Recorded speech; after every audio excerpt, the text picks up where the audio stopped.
supposed to have this, the last Saturday, but anyway, tonight, inshallah. It is the girls in the Aqeedah, and it is about asking Allah subhanahu wa ta'ala. It is about, we live up to the ayah in Surah Al-Fatiha, Iyaka na'budu wa iyaka nasta'in. The story is a young man behind the Prophet alayhi salatu wasalam, and the hero of today's lesson, or tonight's lesson, is Abdullah bin Abbas, the Prophet Muhammad's cousin, sallallahu alayhi wasallam. And before we start, you can imagine how many times we, as parents or adults, sometimes we have the opportunity to give an advice to someone in privacy. And usually in the time of privacy, we are clear and we are able to focus as well. This is one of the moments we can use to give very effective lessons to young people in their life. So the Prophet ﷺ found this moment, it is only him and Abdullah bin Abbas. So let us listen to Abdullah bin Abbas, what he said. كنت خلف النبي صلى الله عليه وسلم يوما فقال لي يا غلام إني أعلمك كلمات. I was with the Prophet عليه الصلاة والسلام one day, so he said to me, "Oh young man, I am going to teach you some facts and realities." Kalimat here mean words. And what are these words? It is like a bunch of advices. Just like the Quran said, فَتَلَقَّى آدَمُ مِنْ رَبِّهِ كَلِمَاتٍ فَتَابَ عَلَيْهِ. It doesn't mean only few words, bunch of advices. So what was the advice of Rasulullah sallallahu alaihi wasallam to this young man? And we have to consider ourselves now in the place of Abdullah bin Abbas. So I will teach you some words, listen to them very carefully, and make them as a law in your life. Usually when elderly people talk, we need to take it very serious because they pour wisdom out of experience. And if you notice all the young people who stay connected to their father, or to their grandfather, or to their mother who care, you see them, they grow like other kids, but wiser and more careful, more serious, because they lean to the people who can show them the way. In Africa, in Abantu, there is a proverb saying that what an old man can see while sitting on the floor, a young man cannot see it standing on a mountain. Usually the higher you are, the further you can see, and the lower, the less distance. But that will you look with your eyes. But old people, they don't use their sight, but they use their insight. Experience is the best teacher. So the Prophet ﷺ said to this young man, "Take these words from me and keep them for the rest of your life." Number one, he said to him, "Ihfadillah yahfadka." It is give and take. Ihfadillah, be mindful of Allah. Allah will be mindful of you. If you hear this word from somebody else, you can say, "Oh, okay, I will think about it." But this is coming from Muhammad alayhi salatu wasalam, who will never speak to anyone in this dunya out of his desire. In huwa illa wahyun yuha. Muhammad alayhi salatu wasalam never say nonsense. He always respect the hearing system of the listeners and their mind. So I am not allowed to use my position to give nonsense to the people who sit in front of me for the sake of Allah. And Muhammad alayhi salatu wasalam made sure in his life, he never talked nonsense. Every word he say, if you live up to it, it will build you and elevate you. So be mindful of Allah, and Allah will be mindful of you.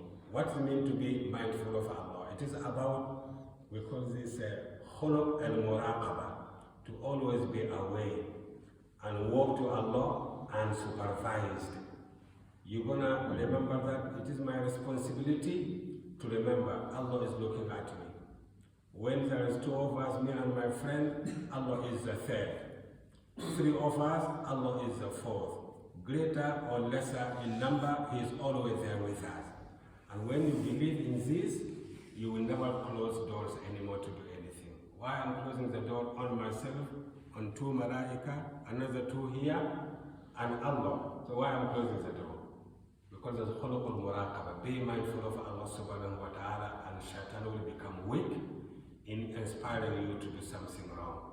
Ihfadillaha tajiduhu tijahaka. Be mindful of Allah, and you will find Him always with you. Wherever you are in trouble, you will see that Allah will be there and find you a way out of that problem or the musibah. And then He said to him, إِذَا سَأَلْتَ فَاسْأَلِ اللَّهِ. You know, sometime in our life, we think, oh, if I ask that person something, I will be fine. If I ask the government, if I ask the lawyer, if I ask all of these, yes, there can be the reason. But وَمَنْ يُهِنِ اللَّهُ فَمَا لَهُ مِنْ مُكْرِمٍ. If Allah put you down, no one can put you up anymore. So in your mind, first of all, remember Allah is the only one who can provide. Anybody else, the government, the parents, the lawyer, the job, they are only vehicle to transport what Allah has written for me to bring it to me. But they are not the provider. They are not the provider. So put in our mind, I want something, I will ask Allah first. How it will come, I do the sabab or the reason, and then the rest will follow. إِذَا سَأَلْتَ فَاسْأَلِ اللَّهِ. This is Muhammad alayhi salatu wassalam telling this young man, if you want something, don't ask me, ask Allah. Because sometimes we see and we ignore Allah and we start asking, Ya Rasulullah, Ya Rasulullah. Some people go to his grave and even from distance asking the Prophet what he cannot provide. Only Allah can provide that. So in his lifetime he said, إِذَا سَأَلْتَ فَاسْأَلِ اللَّهِ. If you ask for anything, ask from Allah subhanahu wa ta'ala. وَإِذَا اسْتَعَنْتَ. If you seek for help, physical help, mental help, shows that whatever you need a backup and support, فَاسْتَعِنْ بِاللَّهِ. Make Allah the post you rely on. فَاسْتَعِنْ بِاللَّهِ. And this is the ayah in Surah Al-Fatiha, إِيَّاكَ نَعْبُدُ وَإِيَّاكَ نَسْتَعِينُ. Only you we worship, and only from you we seek for help. So isti'ana is when you ask for what support or backup, we can say isti'ana. When I know that I cannot do this on my own, I need help. Oh, Allah help me. And then Allah will employ somebody to help. And I will use this to tell the story. It is about Nasiruddin Khoja. They call him Joha. People make up a lot of jokes about him. They say one day he was stuck, pulling a trolley across a muddy river, and stuck. And then he saw young people over there, and he went to them to ask for help. And then they went and they helped him to push the trolley out here. And then they said, how come? Where is Allah? How come He didn't help you? You say if you want anything, ask Allah. You don't ask why you didn't ask Allah to help you, ask us to help you. And then he said to them, I asked Allah subhanahu wa ta'ala, and then he told me, go up there are crazy people there. They will come and help you. So he says this, usually a joke is one of the powerful tools in education. Especially when you want to tell the people something hard. Somebody said, if you want to tell the people the truth, make them laugh, otherwise they will kill you. Because the truth is confronting, and sometimes we know it. What is said is true, but I don't feel good about it. And then people start to fight you, because the truth that you say is irritating the demons. That always have to be very wise how to convey the truth, otherwise sometimes end up becoming the worst. So, and then he said to him this is a reality we need to live up to, because sometimes we're afraid of this and that. وَعْلَمْ.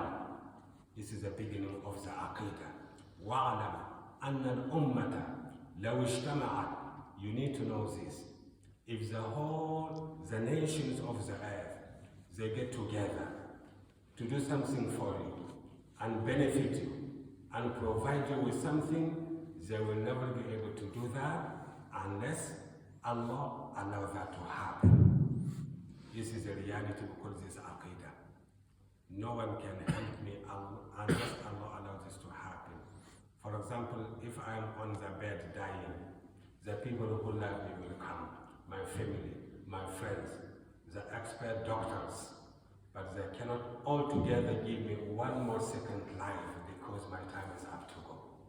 But if there is something else, and it is my destiny to be saved, then their effort will have fruit.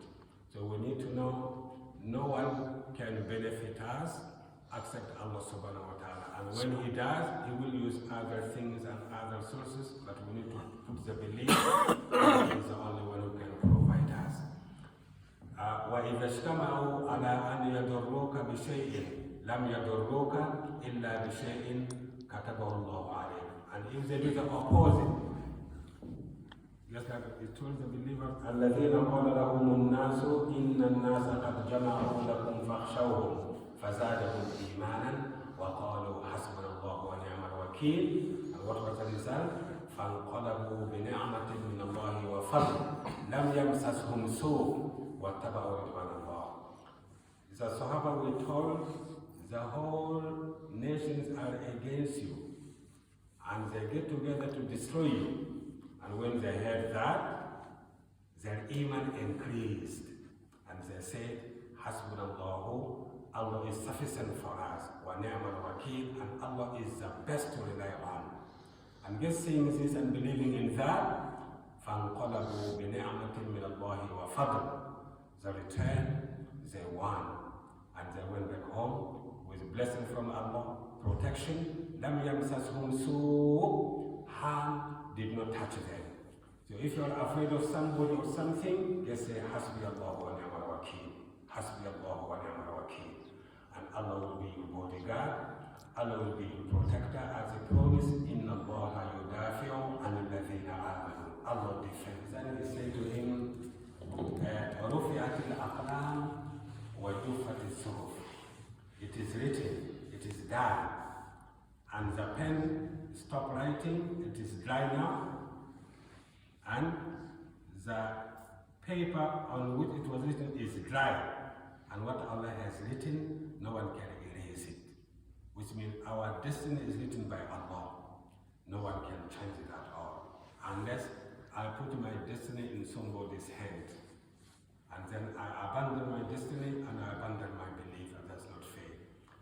Imam al-Tirmidhi continued with the hadith, and he said, وَعْلَمْ أَنَّ مَا أَصَابَكَ لَمْ يَكُنْ لِيُخْطِئَكَ وَمَا أَخْطَأَكَ لَمْ يَكُنْ لِيُصِيبَكَ. If anything that, for example, we can see a musiba, like a bus crash, and everybody died except me. I should not say, oh, I'm lucky, I'm the only survivor. Actually, it was written that it is not a musiba, it's not time for you to die. And when not time for you to die, you can have aeroplane crash and you stand up and walking because no time to die. But you should not say it is because of my fame, because of my intelligence, because of my luck. I don't believe in luck, I believe in destiny. And Allah subhanahu wa ta'ala made it clear in the Quran, this reality. Knowing that in Islam, there is a hard way. You create your own destiny. Good or bad is up to us concerning the ending it of our life to Jannah or Jahannam. And then he said to him, وَإِنْ أَصَابَكَ شَيْءٌ فَلَا تَقُلْ لَوْ فَعَلْتُ كَذَا لَكَانَ كَذَا. If something happened to you, don't say, oh, if only I did this, I could avoid that. No. Just say, قَدَّرَ اللَّهُ وَمَا شَاءَ فَعَلَ. Allah decreed this, and Allah does what He wants. My life and my time and my words all belong to Allah, and the price is what it is, a Jannah. So this type of hadith giving us the injection or the dose of be fearless. Be fearless, but be careful here. And we know who to talk to when we need something. It is Allah subhanahu wa ta'ala. So this is, I just wanted us to live up to إِيَّاكَ نَعْبُدُ وَإِيَّاكَ نَسْتَعِينُ. One of the ayat we must recite every day in our Salat and Salat al-Fatiha. Iyaka, only you will worship. We go to our knees only for you. We put the highest part of our body, our forehead, on the ground only to you. We submit and we don't bow down to anyone else. But remember always, Allah is with us. And remember, the test will be through everybody. And when Allah is testing us, remember He is preparing us for something He prepared for us. Nobody goes through this dunya without being tested. Even the kuffar, they go through the same thing. فَلَا تَهِنُوا فِي ابْتِغَاءِ الْقَوْمِ إِن تَكُونُوا تَعْلَمُونَ فَإِنَّهُمْ يَعْلَمُونَ وَتَرْجُونَ مِنَ اللَّهِ مَا لَا يَرْجُونَ. The pain is not only yours. Everybody goes through pain. And I will go with this saying, your life is your walk. Only yours. Others may walk it with you, but no one can walk it for you. So the only one we have permanently is Allah subhanahu wa ta'ala. All these people, they walk with us in the journey, but sometimes they travel, they move, they die, they separate, but on the road, Allah is with you, and some people may shift on your lane without indicator. So be very careful in driving in this dunya. To cut it short, إِيَّاكَ نَعْبُدُ وَإِيَّاكَ نَسْتَعِينُ. Only you will worship, and only from you will seek for help. You are the only one who can help us. This is our Aqeedah, and we put in our heart and lock on it, and we don't deviate anymore. سبحانك اللهم وبحمدك أشهد أن لا إله إلا أنت نستغفرك ونتوب إليك.